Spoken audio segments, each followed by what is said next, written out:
Welcome back to Joyfully at Home. Today we're going to make a fun little treat that has something to do with a type of holiday coming up. We're going to go ahead and concentrate on Mardi Gras today. Mardi Gras this year is coming up on March 4th, and it's also lots of times called Fat Tuesday. That's actually the day of Mardi Gras. However, the season of Carnival has been going on now for many weeks, and it will culminate with Mardi Gras and the Carnival parades. So as Northerners, we love a lot of Cajun foods. We've been to Louisiana and we love a lot of the traditions.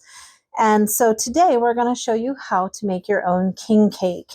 And we'll talk a little bit about the tradition of the king cake and what it signifies. So we're going to go ahead and get started and make our very own king cake. To start off, to make your own king cake, we're going to basically make like a sweet dough, similar to that of a cinnamon roll dough.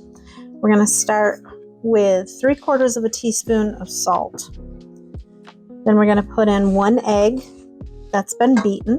Then we're going to go ahead and we're going to add a 1/3 cup of nice warm water, about 110 degrees, and a 1/2 cup of warm scalded milk. You're going to want to scald that milk first, let it cool slightly, just so it doesn't cook your egg as you're putting it in your mixer. And this is the way that I always have done my doughs.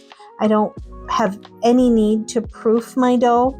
I just make my water or my milk slightly hotter before I add my flour.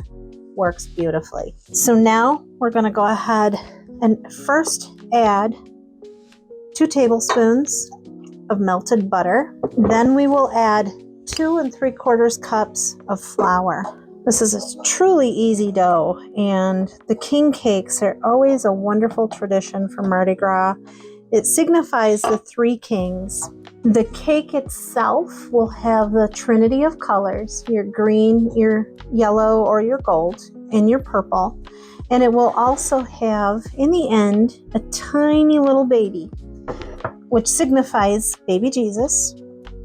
And whoever finds the baby in the king cake is the one traditionally who provides next year's king cake, and also will have a year of good luck and health. So that's a kind of a very simplified version of what the king cake signifies. Now we're going to add a tablespoon of dry yeast, and we're going to combine all our ingredients together into a nice soft dough. You'll notice this dough will be a little bit stickier, but that's okay because it'll create a nice soft dough.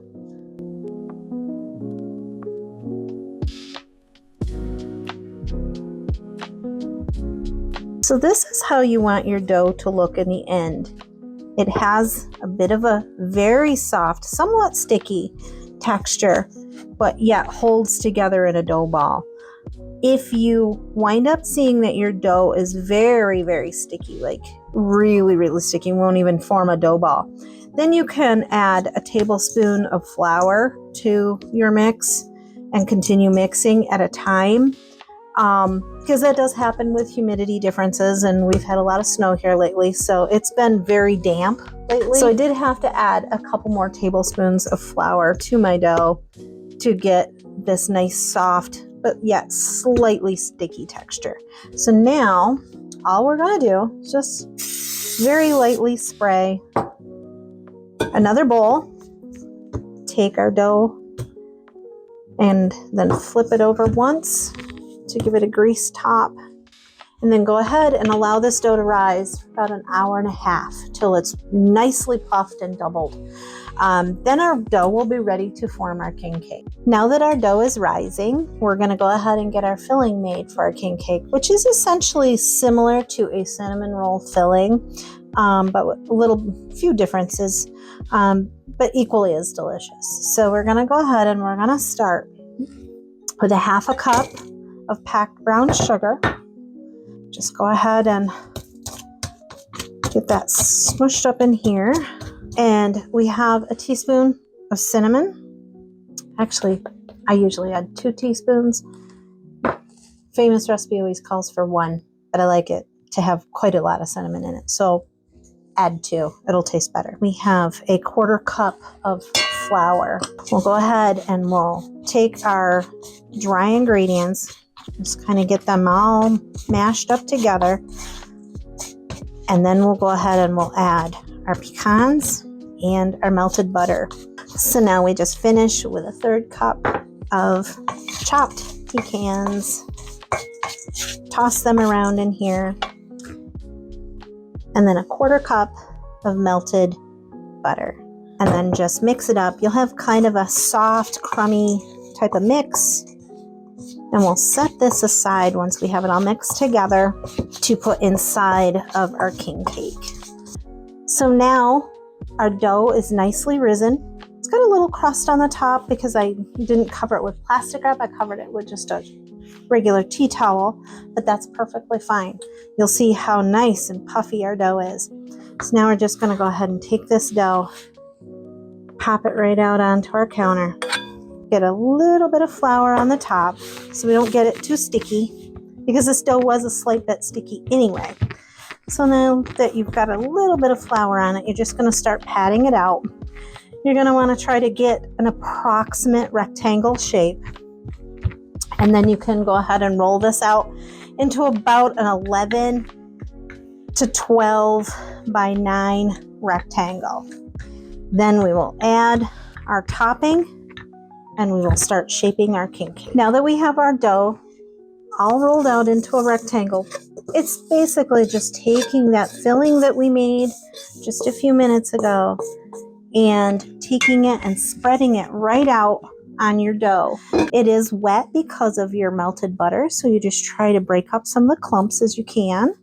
So now to roll our king cake, simply just like you do with cinnamon rolls, you take a hold of the long end and you just start folding it over. Again, we want to make sure we don't try to roll this too super tight because we want to give our dough a place to rise. So if it's too tight, it won't have that room to puff up. Get this rolled up into a log shape, and just like this, just kind of pinch it together a little bit. And at this point, we're just going to take our log and bring it over to a parchment lined pan. I'm going to go ahead and roll it over so our pinch side is down. And then we're just going to form a ring. That simple. We're going to bring our two ends together like this and just pinch them together. So now that you have your cake all sealed, your ring is all set and ready, we're just going to go ahead and let this sit and rise for about another half an hour or so before we cut our slits in the top and it goes to the oven. We just cover it with a dish towel or a tea towel. Okay, so you can see now that our king cake has got a little bit of puff. You can tell your indentations. You can see how the dough is puffing nicely. So we're just going to basically take a sharp knife and cut a few slits in it, just so you have some places for that moisture of that filling to kind of escape a little bit, so it doesn't just create holes or air pockets in your king cake. So just a few little slits like that. Doesn't have to be anything too perfect, but that will allow the air to escape. We're going to go ahead and we're going to bake this at 375 for about 25 to 30 minutes until our king cake is golden brown. And then we will go ahead and we will glaze it and decorate it up.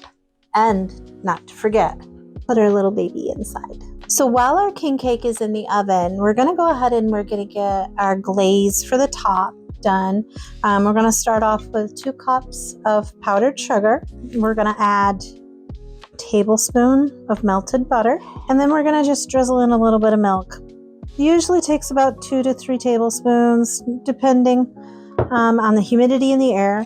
We're just going to start by whisking this together until we get a consistency we like for drizzling over our king cake. Again, it depends on the humidity in your area, how much moisture it'll take to have your glaze come together, but it shouldn't take a lot, usually 2 to 3 tablespoons, but it's actually better to drizzle just a little bit at a time than too much, because obviously you can't take the milk out. You can put more in. And I like to add the butter to my glaze because it gives the powdered sugar glaze just a little bit more richness and flavor. And you can see how this is starting to come together. It's a good time to add just a little bit more milk and just keep whisking that in till you get a great drizzling texture. And as you see, it's now thick, but yet a nice texture to drizzle. So we're going to go ahead and we're going to leave it like this and set it aside until our king cake is ready to ice. So this is exactly how your king cake should look when it comes out of the oven. It has a very nice golden brown texture to it. You'll see you even had a little bit of spill of filling, but it didn't completely implode, and that's thanks to your little slits that you put on top that let some of that moisture escape. So now we take our little king cake baby, which represents our little baby Jesus in the king cake history, and we just slide it right up in the bottom, and we just leave it right there. So whoever, as the story goes, whoever gets the slice with the baby in that, they buy the next king cake or make the next king cake in the following year, and it's to symbolize good luck and health for the coming year. So now we're going to go ahead, we've got our little baby in there, we're going to go ahead and we're going to put our glaze on, which I just put in a little measuring cup here because it makes it so much easier to actually just drizzle your cake with.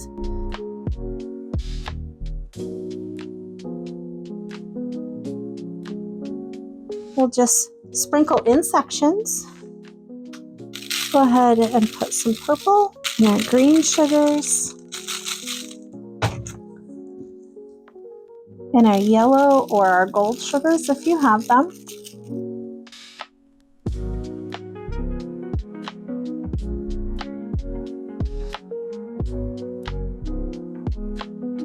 And there we are. We have a perfect king cake with our vanilla butter glaze and our colored sugars.